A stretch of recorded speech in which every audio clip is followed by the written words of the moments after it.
Assalamualaikum warahmatullahi wabarakatuh. Perkenalkan, nama saya Nafis Rizky Septian dengan NIM C2401241041050. Kali ini saya akan menjelaskan terkait fekunditas dan diameter telur, baik materi maupun praktikum, tata cara atau prosedur kerja praktikum diameter telur. Pertama adalah fekunditas. Fekunditas adalah jumlah telur masak sebelum dikeluarkan pada saat ikan memijah. Disebut juga dengan fekunditas mutlak. Sedangkan fekunditas nisbi adalah jumlah telur per satuan berat atau panjang menurut Nikolsky dalam Effendi tahun 1979. Fekunditas total adalah fekunditas telur keseluruhan yang dihasilkan ikan selama hidupnya mulai dari produksi pertama kali sampai dengan terakhir menurut Royce 1972. Nah, kemudian adalah diameter telur. Diameter telur adalah garis tengah atau ukuran panjang dari suatu telur dengan mikrometer yang berskala yang sudah ditera.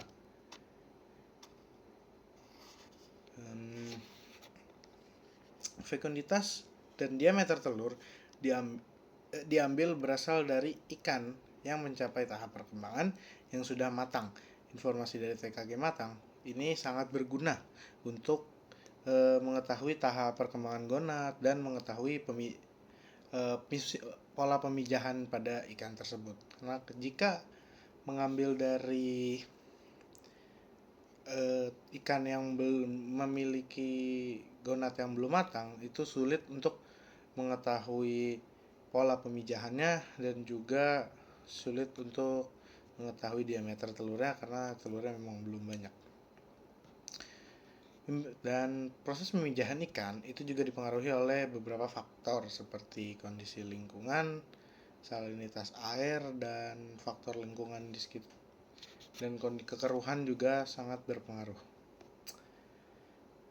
Dan kemudian ada fekunditas ikan di perairan tawar itu jauh lebih rendah daripada fekunditas ikan laut atau ikan yang bermigrasi. Karena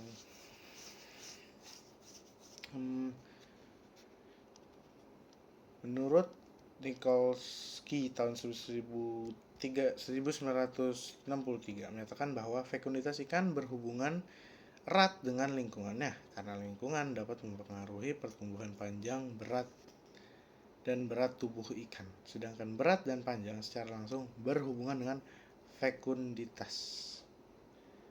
Tujuan dari praktikum ini adalah bertujuan untuk mengetahui jumlah telur ikan yang telah masak, mengetahui ukuran telur ikan untuk mengetahui perkembangan individunya menjelang pemijahan, dan menduga produktivitas dan potensi produksi dari kelompok ikan tersebut.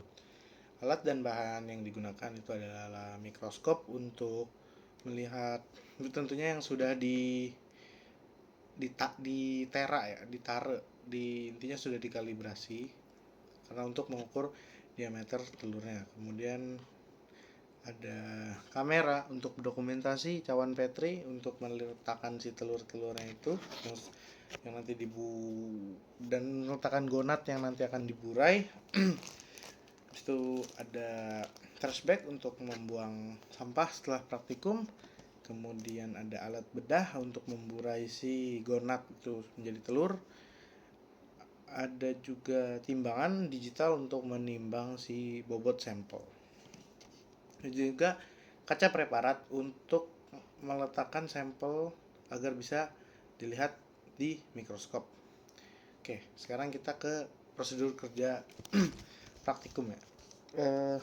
Pertama itu siapkan gonad, yang pasti gonad yang harusnya yang sudah matang ya. Dan setelah itu kita timbang, habis ditimbang kita belah gonadnya menjadi 3 bagian, yaitu arterion, middle, dan posterion. Dan diamati di mikroskop. Sebelum diamati di mikroskop, letakkan di cawan Petri, lalu gonadnya itu diburai menggunakan aquades. Ukurannya bebas dan yang penting bisa terburai saja.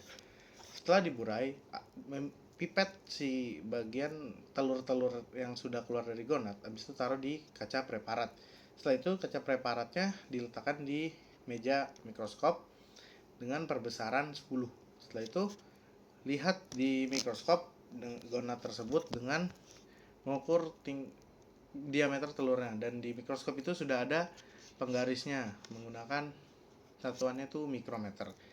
Nah, setelah diukur, hitung jumlahnya, tapi namun dikalikan dengan 0,01 agar bisa menjadi milimeter, satuannya menjadi milimeter.